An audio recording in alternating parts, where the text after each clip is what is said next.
여러분들이 지금 정해온 논제를 가지고 그 세 가지 논제를 토론하고 그 토론한 것들을 가지고 다시 파생 논제로 나갔다가 전체 토론으로 마무리하는 걸로 오늘 하겠습니다. 자, 그러면 세 가지 논제에 대해서 여러분들이 자유롭게 토론해 주시기 바랍니다. 네. 첫 번째 문제. 일단 우선 팔과 달의 가격이라는 제목의 의미를 좀 생각해보자. 무슨 의미일까? 왜 가격을 했을까? 이 마지막 장면에 그게 나오잖아. 팔과 다리 잘리는 게. 이 장강명이라는 사람이 그럼 말해. 팔과 다리의 가격이라고 뭔가 어떤 의미를 담아서 제목을 붙인 것 같은데. 그러니까 그냥 기본적으로 드는 생각은 그런 거지. 이 사람이 그 진짜 가난해가지고 먹을 거 석탄을 훔치기 위해서 석탄을 훔쳤잖아. 그때 지불한 그 팔과 다리가 결국 그 석탄을 팔아서 남은 돈이 그게 상이 얼마 안 되니까 그거를 얻기 위해서는 팔과 다리를 희생해야 됐었다. 그러니까 북한의 현실을 보여주는 거지. 그렇지 않을까? 그러니까 팔과 가격이라는 단어가 나는 그 팔과 다리가 잘려가지고 막 수술하면서 막 그 소년의 생명이 사라져가는 것 같다 막 이러다가 결국엔 나중에 그런 어려운 상황에서도 의지를 갖고 그런 새로운 시장에서 막 페인트 공장도 세우고 그리고 지금은 탈북도 하고 NAUH인가?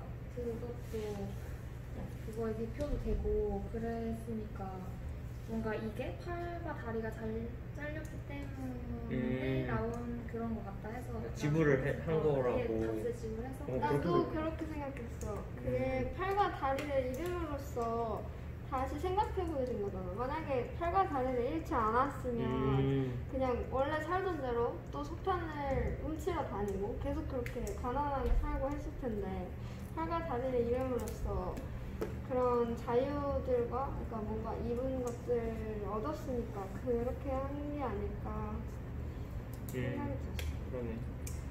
나는 또 어떻게 생각했냐면 기성호 씨가 남한에 와서 든 생각이 많을 것 같은데 그 중에서 약간 인간의 가치, 존엄성 그거에 대해 많이 생각했을 것 같아. 그러니까 북한에서는 한 명 죽는 게 별로 큰 일이 아니잖아.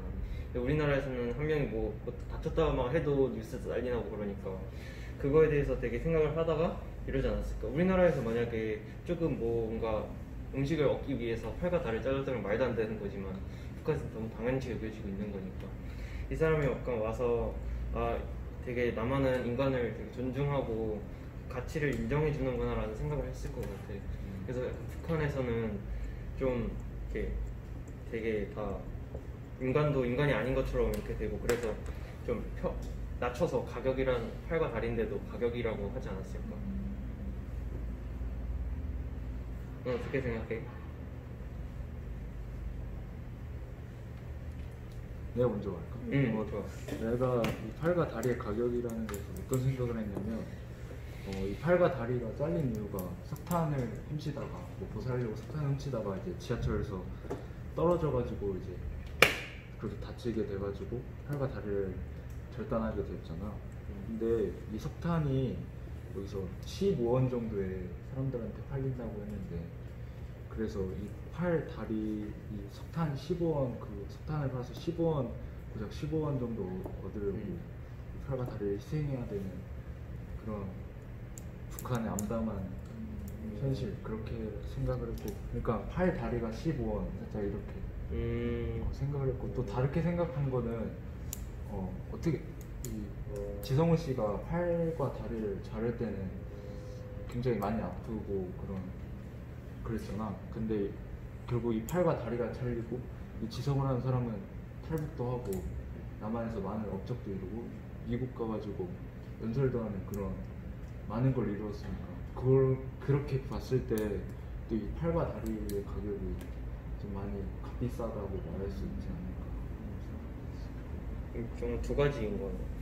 표방하듯이 낮추는 가격이라는 거하고 가치가 있는 거라는 거 두 가지 의미가 있는 거. 그 정도는 다 하지 않았을까? 그리고 이름을 하니까 생각났는데 저번 시간에 표지를 보다가 표지를 이렇게 그렸을까 생각을 했는데 약간 이렇게 들고 있는 게 자유의 여신상 같다는 생각이 들었어. 그래서 다리를 들 수는 없잖아. 그래서 목발을 들고 팔을 그 자유의 여신상은 책이랑 횃불을 들고 있나? 그렇잖아.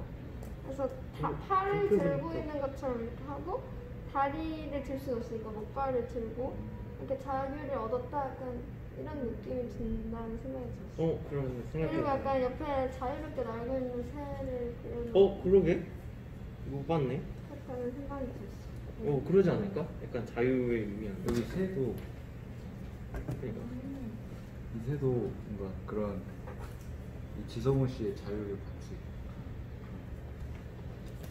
같다는 생각이 들었어. 그냥 그려놓은 걸 수도 있어. 두 번째 문제 할까? 두 번째 문제는 통일에 대한 나의 개인적인 입장이야. 어떻게 생각하십니까? 일단 찬성하는 사람 있어. 통일했으면 좋겠다는 사람. 필요성이라도 느낀다 그런 거. 여지가 없는 것 같아. 근데 통일 안 하면 계속 이렇게 으르렁거리니까. 맞아. 근데 나는 그러니까 북한 사람들을 생각하면 당연히 통일돼야겠지만 그 고위층 간부들을 생각하면은 별로 통일을 하고 싶은 마음이 없어. 그렇지. 나는 좀 어떤 생각이 드냐면 만약에 우리가 통일이 되잖아. 그러면 이제 현실적으로 경제적으로 어떤 문제가 발생하느냐. 북한 사람들은 되게 가난할 거 아니야. 근데 우리가 그 사람이 통일이 되면 우리가 그 사람들을 살짝 먹여 살려야 되는 우리나라 국민들이 그런 상황이 발생해가지고 맞아. 나라의 경제가 좀 많이 안 좋아지지 않아. 그래서 나는 통일이 안 됐으면 좋겠어. 그것도 있고 약간 일단 만약에 북한 사람들이 다 우리나라로 넘어온다 그러면 지금 탈북민들도 봐도 한 명을 위해서도 엄청나게 많은 교육이 들어가잖아. 왜냐면 전혀 다른 세상이니까. 근데 그 많은 숫자가 그대로 넘어온다면 고위 관리층이 없이 들어온다 그래도 엄청 혼란스러울 텐데 거기다가 그 체제를 유지하려는 사람들이 같이 들어온다면 더 심각해지지 않을까. 그러니까 우리가 경제적으로 먹여 살리는 것도 우리가 약간 한 마음이 된다 해야 되나? 그러니까 혼란 없이 노력만 해도 힘든 일인데 거기다가 이념이 대립한 상태에서 경제를 살리는 건 정말 힘들 것 같아요. 그래서 아무리 독일 같은 교동 케이스가 있다 하더라도 힘들지 않을까. 근데 독일도 막상 그 통일이 됐긴 했지만 통일이 돼가지고 경제적으로 좀 많이 안 어렵지. 좋았던 거예요. 처음엔 어려웠지. 왜냐면 북은 잘은 모르겠는데 북이나 남중에서 어떤 한 데가 못 살았거든. 그래가지고 주도적으로 했잖아. 주도적으로 맞아. 한 몇 년 동안은 굉장히 힘들었다. 맞아. 그렇게 들었어. 나는 근데 그게 제일 좋을 것 같아. 약간 남한이랑 북한이다 이렇게 나누어져서 이제 휴전 상태 말고 그냥 이 나라가 한 나라고 우리나라도 한 나라가 되어서 이게 한 나라가 갈라진 게 아니라 그냥 두 나라가 되어서 싸우지도 말고 그냥 나는 중국이고 일본이고 이런 것처럼 그렇게 되는 게 나는 그러게. 제일 좋을 것 같아. 그렇게 생각은 안 해요. 그냥 종전을 하자는 거잖아. 어. 그것도 나쁘지 않은 것 같아. 지금 살던 대로 계속 살고 막 그렇게 하지 않나? 근데 왜 그렇게 안 되는 거지? 통일을 원하는 사람들 때문에. 지도자랑 똑같죠. 이정은 역사. 근데 지금은 그러지 않을까? 그러니까 아직은 이상가족이 존재하시니까 그분들을 위해서라도 약간 예의상 그렇게 하는 거 아닐까? 그러니까 만약에 진짜 종전이 되어버리면 더 이상 잠깐만. 근데 다른 나라면 건너갈 수 있는 거 아니야? 휴전이라서 못 건너가는 거지. 그치. 북한은 각각 나라가 되면 그 이민 그냥 신청. 비행기 타고 갈 수도 있고 그냥 기차 타고. 그러게 근데 그렇게 안 허락해 주는 건가? 그러니까 지금은 그렇게 두 휴전 나라가 전쟁 바뀌면 중이니까 북한. 그러면 빨리 전쟁을 끝내는 게 좋지 않을까? 왜 계속 안? 우리나라가 하지? 살짝 그런 게 있잖아. 우리가 알지 못하는 뭔가 유일한 있지. 세계 자, 분단. 잠깐만 여기서 한 가지만 선생님이 잠깐 짚고 넘어갑시다. 그 전쟁이 끝나고 대한민국이 평화 통일을 이루면 참 좋겠지만 사실 이제 우리나라가 분단이 된 이유가 우리나라 자체에서의 문제가 아니라 국제 관계에 얽혀 있다는 거지. 국제 관계. 예를 들면 우리나라가 발전해 버리면 누가 제일 힘들까?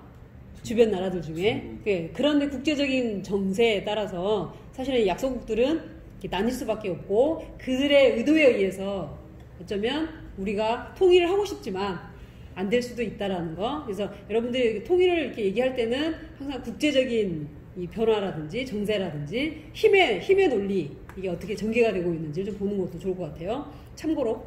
네.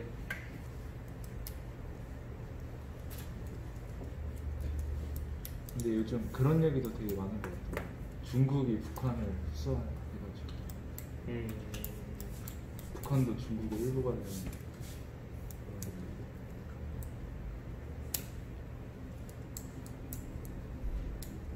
사실 정치를 잘 몰라서. 우리나라로 중국이 그러려고 그 아, 맞아. 그게 중국 그러니까 중국이 우리나라까지 다 흡수해버린다는.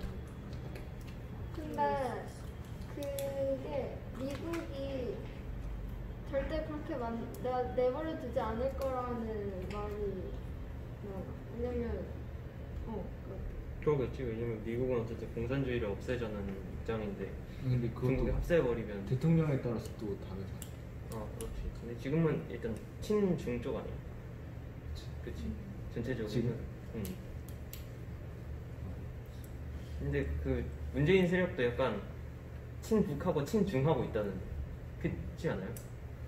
예, 얼핏 네, 맞아요. 지금 이제 우리나라 같은 경우는 사실은 친중 행보를 하고 네, 있죠. 맞아요. 친중 행보를 하고 있고, 그 다음에 이제 주사파들에 의해서 또 이제 북한에 대해서 무한 이렇게 용납하고 허용하는 지금 차원인데, 여러분들 너무 깊은 이 정치 부분들까지는 나가지 않았으면 좋겠고, 자유진영과 공산진영의 이 부분들로 좀 나눠서 생각을 해봐도 좀 괜찮을 것 같아요.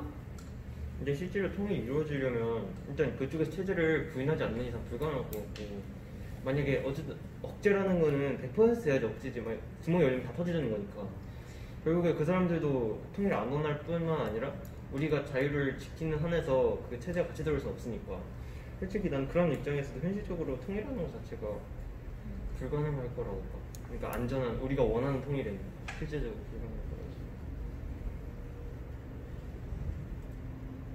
다른 문제로 넘어갈까?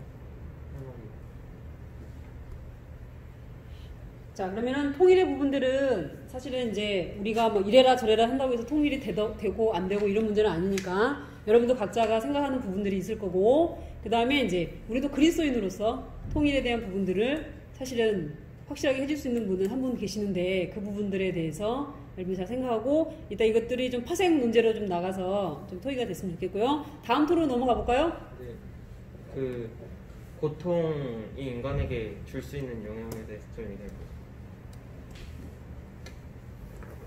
고통.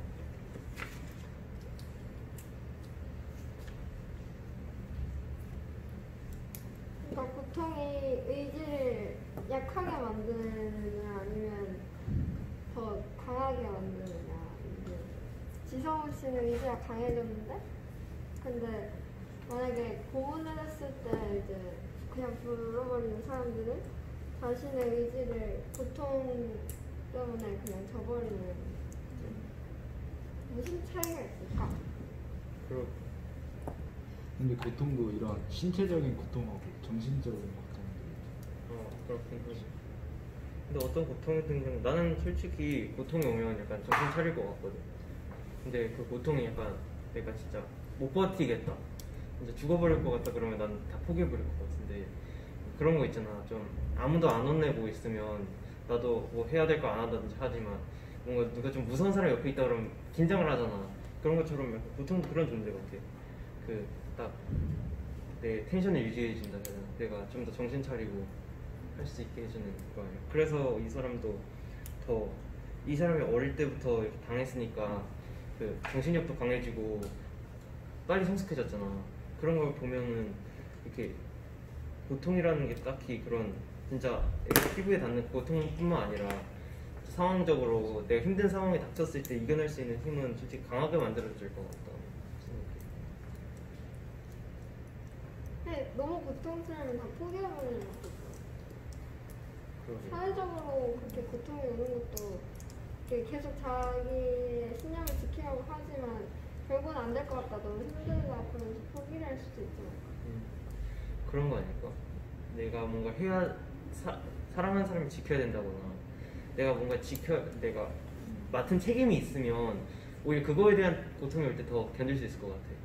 예를 들어서 이 지성 같은 분도 그 가족이 있었으니까 살리려고 더 정신 차린 거고, 뭔가 나만 죽으면 되면은 굳이 그거 견디려고 할까도 생각해봐야 돼.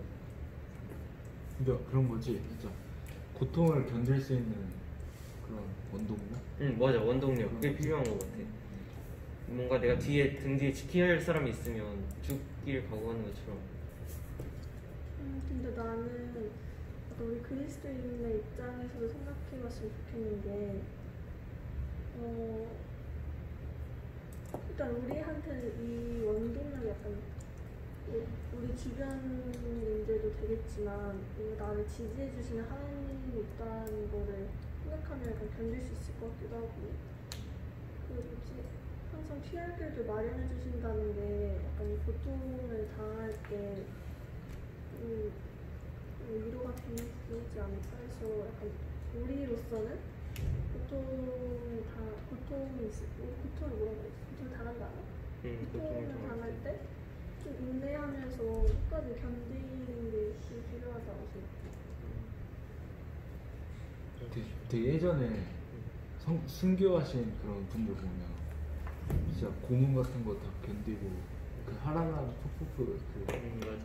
그분만 해도 진짜 하나님만 딱 생각하면서 고문들 그거 다 견뎌가지고, 그리고 이게 그런 것들은 약간 자신의 믿음을 지켜야 하고, 원동력은 하나님이시고 자신의 믿음력이잖아. 결국은 원동력이 있으면 지킬 수 있고 없으면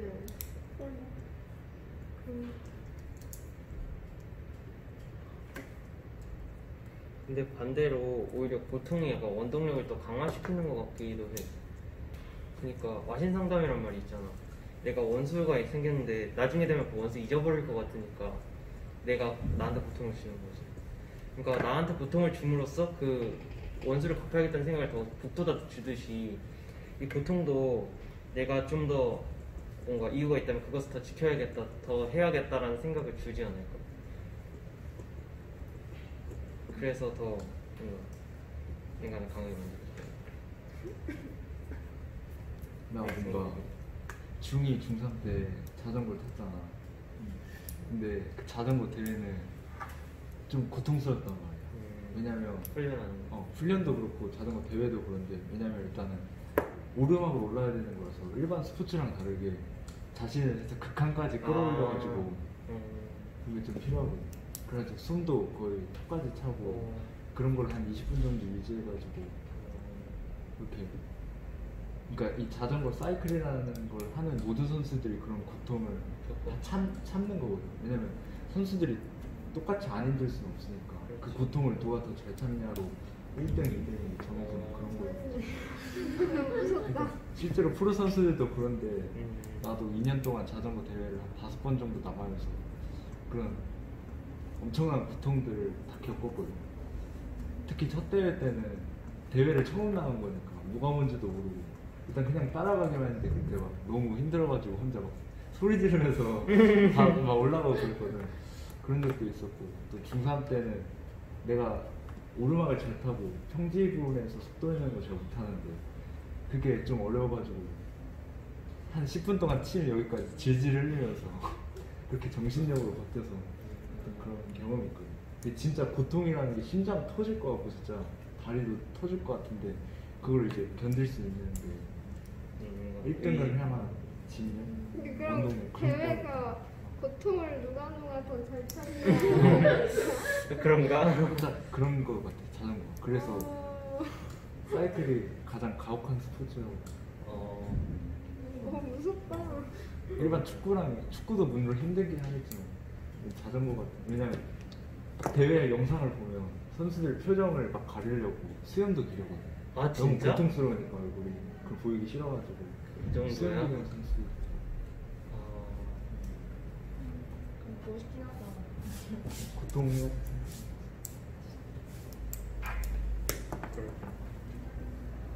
자, 그러면 이제 우리 세 가지 다 나눈 것 같으니까요. 이 파생 논제 한번 만들어서 한번 지금 세 가지 논제에서 여러분들이 이렇게 계속 토론하면서 생각 들었던 파생 논제들에 대해서 한번 얘기를 해보고 잠깐 얘기를 해보고 또 다음 주제로 한번 넘어가도록 합시다. 만약에 내가 북한에 떨어진다면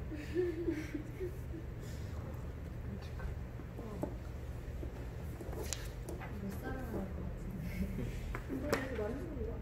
아니 그냥 갑자기 생각났어. 파생은 원래 자연스럽게 나와가지고. 혹시 그런 생각 좀 해보지 않았어? 나 한 번 해봤어. 나도 해봤어. 어떻게 탈출할 것인가, 어떻게 바꿀 것인가 그런 생각 많이 거기서 했거든. 어떻게 살 것인가를 생각했어. 그래서 아마 친구들 모아가지고 이제 막 그럴 수 같이 있을 떨어진 거야 친구들이랑. 아니 그러니까 그 주변에 아. 북한 애들이 있을 거 아니야. 이제 모으는 거지. 그가 이제 반역자로 잡혀가는 그러니까 우리 수용소가. 그렇겠지. 그런 생각을 좀 해봤다고.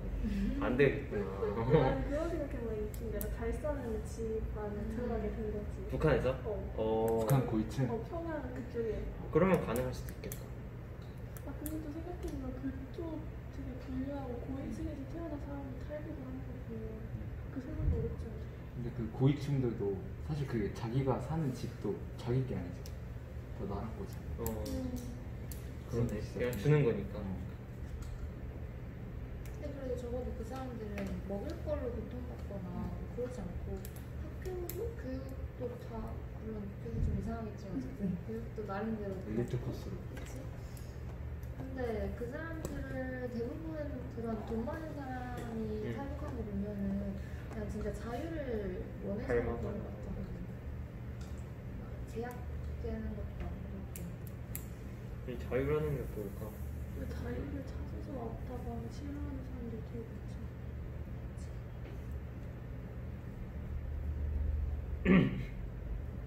아니 자유란 뭘까? 자유? 포기야. 억압받지 않는 거? 그거 있잖아 우리 맨날 방학 숙제로 나오는 질문. 그래 어떻게 썼어 다들? 질서를 지키면 얻는 보상. 근데 맨날 다르게 쓰지 않나? 근데 똑같아. 난 진짜 그 성경 구절에서 아니 그 하나님께 복종하는 자유가 따른다 그거를 예전에 억압이라고 생각을 했었었는데 확실히 시간이 지나 보니까 그렇게 하는 게 자유더라. 내가 하고 싶은 걸 못 하는 게 아니라 그냥 그 안에서 내가 하고 싶은 걸 마음껏 할 수 있는 그게 진짜 자유인 것 같아. 그러면 북한에서도 자유를 얻을 수 있을까? 아니? 북한에서 그 김정은을 사랑하는 마음이 여기까지 올라가서 나 가정하자면 그래서 진짜 김정은 하는 게 억압 강제로 하는 게 아니라 만약 진짜 자기가 마음에 있어서 하는 거면 그럼 과연 자유를 할 수 그런 있을까? 사람들은 그게 자유겠지. 그럴까? 근데 그게 자유라고 하더라도 주변 환경 요인들이 너무 좀 김정은을 너무 사랑하지만 그 사람이 내린 정책 같은 게 너무 자신을 억압한다고 하면 그건 그냥 사랑하는 마음에 불과하지 않을까? 자유하지 않을까? 내 생각에 그런가? 약간 사랑과 자유는 좀 동등하게 여길 수 없다고 생각해. 그러니까 약간 지금 북한 사람도 그렇고 옛날에 약간 역사에서도 자유를 위해서나 뭔가를 위해서 희생한 사람들이 있잖아. 근데 그 순교자들 있잖아. 순교자들의 그런 그 믿음 있잖아. 뭐가 있는데? 그거 하고 그러니까 순교자들의 그 신앙을 통한 그 믿음이랑 그 또 뭐가 있는지 얘기해줘. 중국 선열들의 그 응. 신념 있잖아. 뭐가 다른지. 아 근데 난 비슷할 것 같은데 어쨌든 사람의 신념이라는 게 그 사람들의 신념이 그거였잖아. 그 사람들은 나라를 사랑하는 마음이었던 거, 나라를 지켜야겠다는 생각 아니었을까? 살짝 그런 것도 있었을 것 같아. 6.25 때 학도병들도 많이 싸우고 그랬잖아.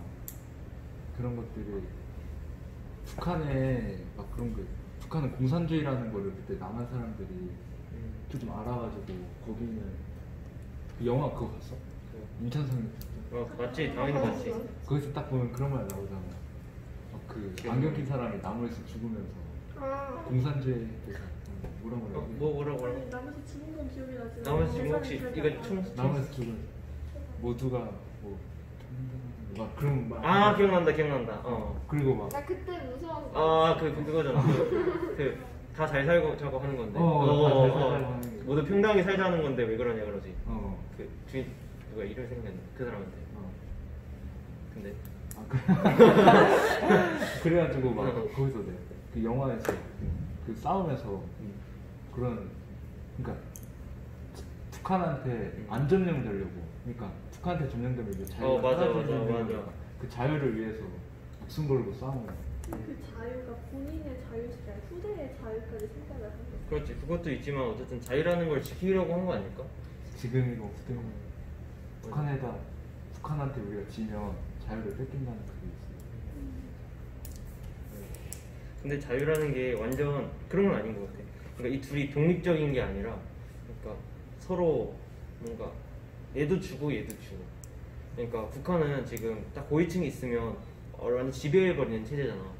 근데 나라가 백성 통제하는 것이 백성을 위한 게 아닌 것처럼 그 약간 그 뭐지? 자유라는 거는 이렇게 서로 완전 남남, 그러니까 국가랑 백성들이 남남이 아니라 서로 이렇게 도와주고 서로한테 이익을 주는 게 자유가 아닐까? 다시 말해. 그러니까 지금 우리가 자유라 그러면 나한테 감사도 안 받는다고만 생각하잖아. 근데 완전 남하고 다른 사람이라는 게 아니라 우리가 나라를 위해서 군대도 가고 이렇게 하는 것처럼 군대도 우리를 지켜주는 거지.